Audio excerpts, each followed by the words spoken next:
변호사를 선임할 때 판사 출신 또는 검사 출신 변호사, 손해사정사를 선임할 때 보험사 출신 손해사정사, 손해사정사무소 가온. 진단서에 암이라는데 보험사는 왜 아니라는 걸까? 암 진단서를 들고 보험사에 제출했는데 뜻밖에도 이런 말을 들은 적 있으신가요? 이건 약관상 암에 해당하지 않습니다. 분명히 의사는 암이라고 했습니다. 조직검사 결과도 병리학적으로 악성이라고 나왔습니다. 그런데 보험사는 보험금을 지급할 수 없다는 입장입니다. 이런 상황은 암보험 청구에서 흔히 발생하는 분쟁 중 하나입니다. 보험사는 어떤 논리로 암이 아니라고 하는가? 보험회사가 진단서를 부정하는 주된 이유는 약관상 정의에 있습니다. 즉, 진단서에 적힌 병명이 아니라 약관에서 정한 암의 기준에 해당하는지를 본다는 것입니다. 여기엔 다음과 같은 논리가 숨어 있습니다. 첫째, 보험사는 병리조직검사 결과에서 형태학적 코드까지 확인합니다. 예를 들어 C코드 악성 신생물과 붙어 있어도 형태학적 코드가 일경계성이나 영양성일 경우 보험사는 이를 일반암이 아닌 소외감이나 비보장 대상으로 처리합니다. 둘째, 조직검사에 치명 인베이전이 명확히 없을 경우 이건 제자리암입니다 라며 암 진단비를 10-20% 수준으로 감액하거나 지급을 거절하기도 합니다. 셋째, 의심소견이나 추정 진단일 경우 보험금 지급을 유보하고 의료자문을 통해 진단의 적정성이 부족하다는 내부 의견을 앞세워 청구를 거절합니다. 조직검사 소견에 따라 보험금이 갈린다. 보험회사는 진단서만 보는 것이 아닙니다.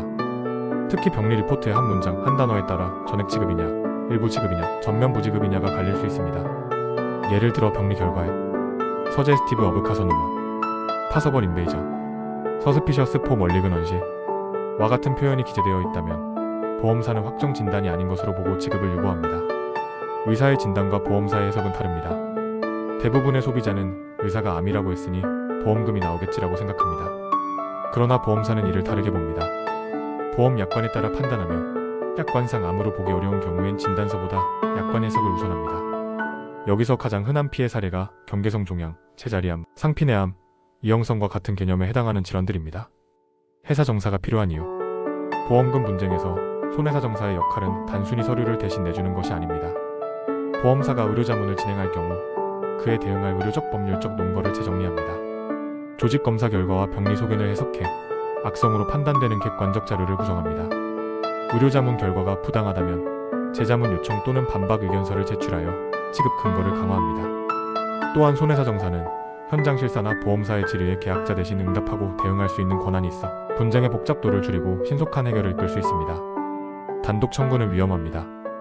보험금 청구를 단독으로 진행하다 보면 진단서 제출만으로 충분하다고 판단하거나 보험사로부터 온 질의에 단순히 그렇다 혹은 아니야로 답변에 문제를 키우는 경우가 많습니다.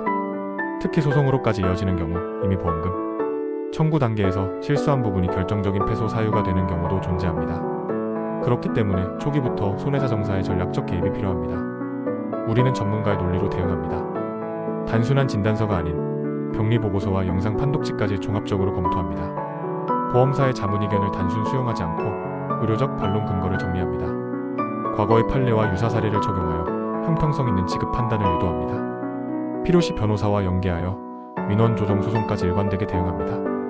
암보험금 전략이 필요합니다. 보험회사는 줄이기 위한 전략이 있고 소비자는 받아야 할 권리를 지키기 위한 전략이 필요합니다. 그 전략의 중심에 전문 손해사정사가 있습니다. 진단받았는데 보험금이 안 나옵니다. 그 시작이 바로 전문가와 함께 해야 할 신호입니다. 손해사정사무소 가온이었습니다. 감사합니다.